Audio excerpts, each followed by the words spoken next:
but it's painful, madam. You know, sitting so helpless. So helpless. Huh? Citing so helpless at this point, the man who had put down his life for his people was not only worried about the constant intimidation by the IMF and the Western leaders who by all means want to force him to change to democracy, but he was also worried about the horrible experience he had with his father when he decided to search for his Scottish father. Even to a powerful leader as he is, he still believes a father figure is still important to him. Each of these will be discussed by Rawlings himself in this very old documentary. I'm saying that we can vote people in and out. Personalities, okay? But my dear, what we need to do in this country is to establish a situation where even if it was the devil who should come and sit on top of us in Ghana, by virtue of certain procedures, certain practices, the devil cannot get away with doing whatever he wants. He would necessarily have to do what the people expect of him. From a distance, he looked like the Rawlings we remembered, the swaggering flight lieutenant who toppled a government in just a few hours. Yet it turns out Jerry Rawlings has changed.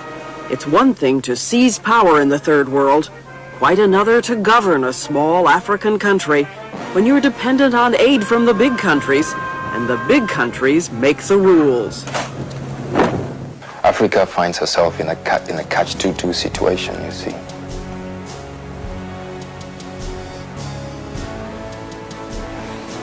She better watch what she says here and there, or else you don't get that aid or that assistance, etc., etc.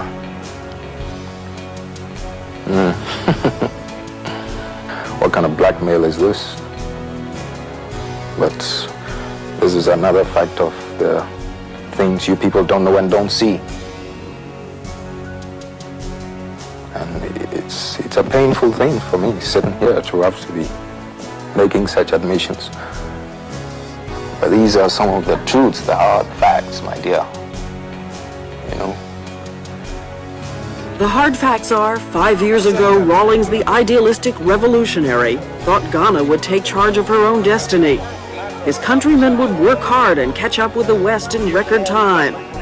Now, Rawlings, the weary head of state, is adjusting to reality. Who will do it anyway? Who will do the work? You see what I mean? You thought you were going to steer a ship, but instead you're just riding the waves? Yeah, just battling against one wave after the other. Never ending, so it seems. Yet this is the man the International Monetary Fund celebrate as a role model for all of Africa. But to Rawlings himself, IMF had not been fair to him at all. IMF was trying to use the financial assistance they gave to his country to manipulate him. Salaries were cut, prices rose, the currency was devalued. The people were told to be patient. How is it you had the nerve to go to the IMF when other African countries in dire shape didn't think they could take that chance? I knew it would create problems for us, you know, but did we have any other alternative? Whether it was a question of the IMF or World Bank or the Soviet Union didn't really make any difference. We were suffering from a very serious economic malaise, and we needed to do something about it. And wherever we could get some very basic resources from, you know, to start rejuvenating the national infrastructure, to start rejuvenating, you know, the national economy. And it doesn't take long to see just how much things have changed. 5 years ago, you couldn't find a glass of beer. Today, it's easy, about $1 a mug. And the last time we were here, all you could get for lunch was a little chicken and rice. Because of the wild currency and inflation, it cost about $100 a person. Today, this lunch costs about $3 a person, and you can order just about anything you want.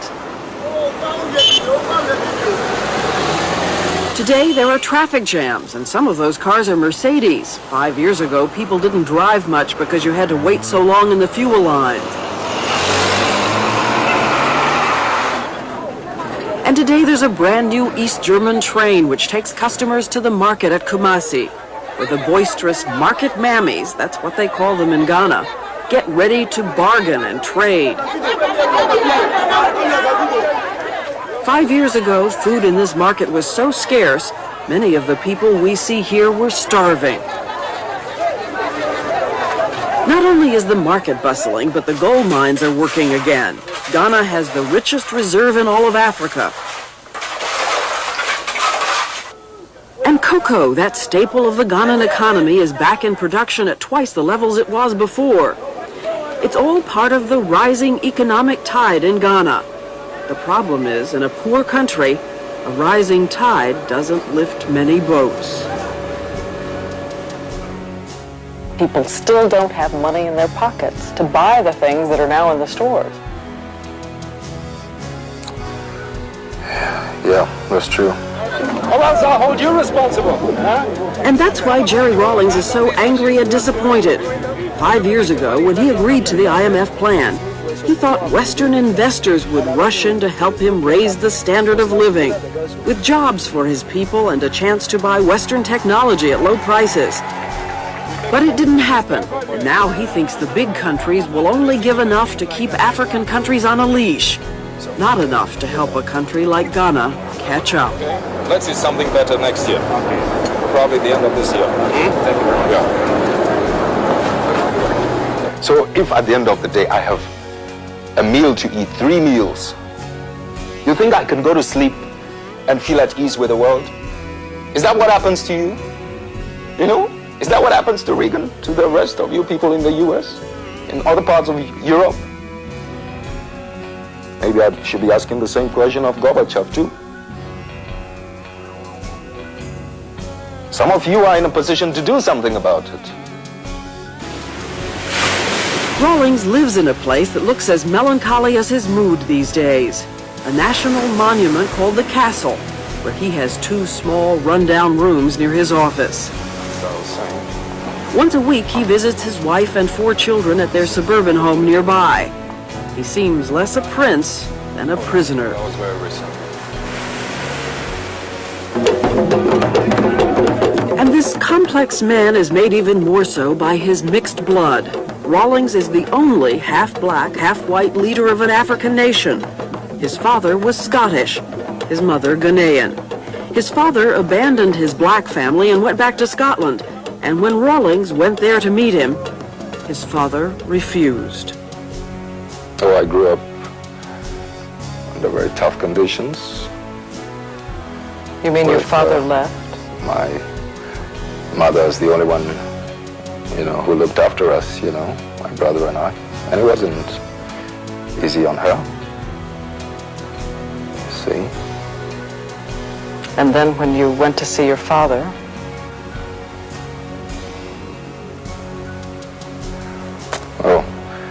it wasn't a pleasant experience, but that's not important.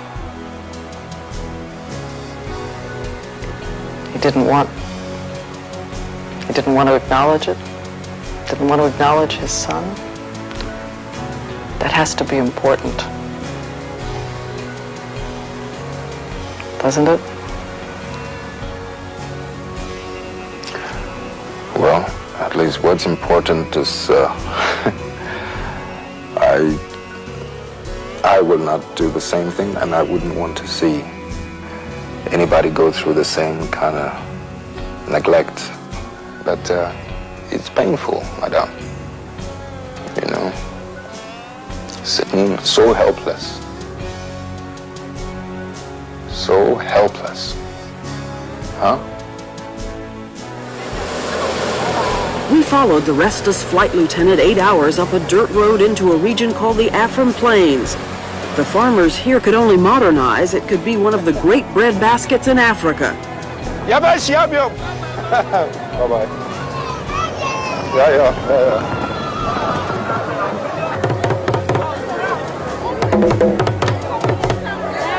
Rawlings attended a ceremony celebrating a $4 million gift of tractors from the UN Food Organization. I saw it the other day at the ceremony. You sit with your head in your hands a lot. What is that? Fatigue? Worry? Regret? If I didn't do that, I suppose you wouldn't feel the man had a burden on his shoulders. If I am impatient, if I am unhappy, if you're getting that impression, it's probably because I know how much more I keep on saying that we're capable of achieving, you know. But how to mobilize it, how to get it organized, you know, under team leadership to bring out the best in our people. People who still don't know how to take care of what they get. So talking to them, Rawlings was full of fire like the old days. A preacher, a scold. Brand new tractors, brand new tractors. I'd like to come here in 1 year, 2 years, 3 years' time and see how many of these tractors will still be on road or, beg your pardon, on the farms, functioning. What's going to be the lifespan of this expensive machine? Seeing him this way reminded us of the way he looked 5 years ago when we attended a similar ceremony with him. This was what we saw back then. I couldn't help but notice that in the boot you were wearing, in the top of the boot, you had a gun. Then, just a day ago, we looked at your boot again, and lo and behold, in the place of a gun was a writing pen. Now, is there symbolism here? What are we to make of this? I mean, is this the pen mightier than the gun? Jeez, I appreciate what you're making of it. No, they complement one another. Don't make that mistake. But Rawlings also used to say that Ghana and democracy complemented each other, that democracy would cure his country's rampant corruption. Now, he says, democracy must wait. Some of the students we talked to said, he's a soft dictator. A dictator, but a soft dictator. Fair? If I were, I wouldn't be as frustrated as I am. But will people have a right to vote you out? And the party out? I'm saying that we can vote people in and out. Personalities, okay? But my dear, what we need to do in this country is to establish a situation where even if it was the devil who should come and sit on top of us in Ghana, by virtue of certain procedures, certain practices, the devil cannot get away with doing whatever he wants. He would necessarily have to do what the people expect of him. I don't know if you appreciate what I'm talking about. So that Rawlings being here or out is not really important. So the 5 years have taught Jerry Rawlings a melancholy lesson, that one man cannot change things overnight, that his country is destined to remain far behind. He's struggling with an African version of that old Shakespearean problem. Uneasy lies the head that wears the crown, especially if you grabbed the crown and placed it on yourself. Maybe I have no right to be asking every American citizen, I mean, how do you feel with this degree of luxury as you look at your environment yourself, you know? And you're seeing so many hundreds, thousands of people dying away from deprivation. And I'm sitting here, there's nothing I can do to help them. You know the phrase burned out? I see. Do you ever feel it? Not exactly burned out, but it's like clawing in the dark, looking for a way of dealing with some of the global problems that have reduced Africa in a way to this kind of situation. I don't want to be pushed onto venting my feelings. You know, it may not be politically right to go too far. Most leaders hide somewhere to say it, but the fact that Rawlings publicly attacked IMF even after they had given him the financial assistance makes him stand tall among all of the political leaders in his era. Rawlings knew the Western leaders will hear this, but at this point, he cared less of what anyone was going to say or do to him. He was tired of the threat from the Queen of England. He was tired of America. He was tired of IMF. Rawlings, Junior Jesus as his people called him, was worried. Worried because to him, a lot more work needed to be done. Democracy was not part of his plans, but the Western leaders had managed to convince most of his countrymen that if they could go back to democracy, the country would get a lot of help that will change Ghana completely. But to Rawlings, Ghana changing to democracy will lead the country to the very corrupt state he came to meet. He once described democracy in Africa as a subset of neocolonialism. The Western leaders taking decision for Africa was his nightmare. At a point when his father rejected him completely, he couldn't afford to lose Ghana to bribery and corruption and neocolonialism. After 3 decades of changing to democracy, only Ghanaians can judge for themselves whether democracy was a good thing for the country or not. We have to end the video here and continue another time. The part 2 of this video will be the road to democracy. But let me point out something you might have forgotten. Rawlings said that the way his father rejected him was much painful, so he would ensure that none of his children would pass through that same treatment. But you all saw what happened at his funeral. It was absolutely shocking that during his funeral, some people who thought he was their father, even with the perfect resemblance, were rejected same way he was rejected by his father.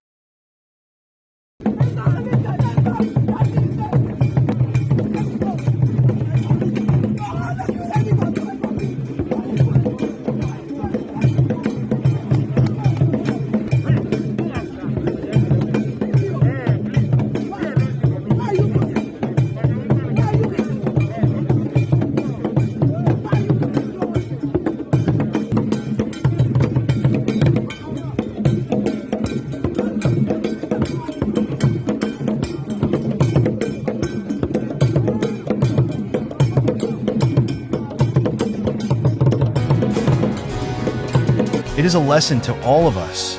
If you don't take care, you will make the same mistake that your parents made. I hope you have learned something from this video. When the part 2 is ready, it shall be posted here on this same channel. God bless you for your like, comment, and subscription. They really encourage me a lot. It's painful, madam. You know, sitting so helpless. So helpless. Huh?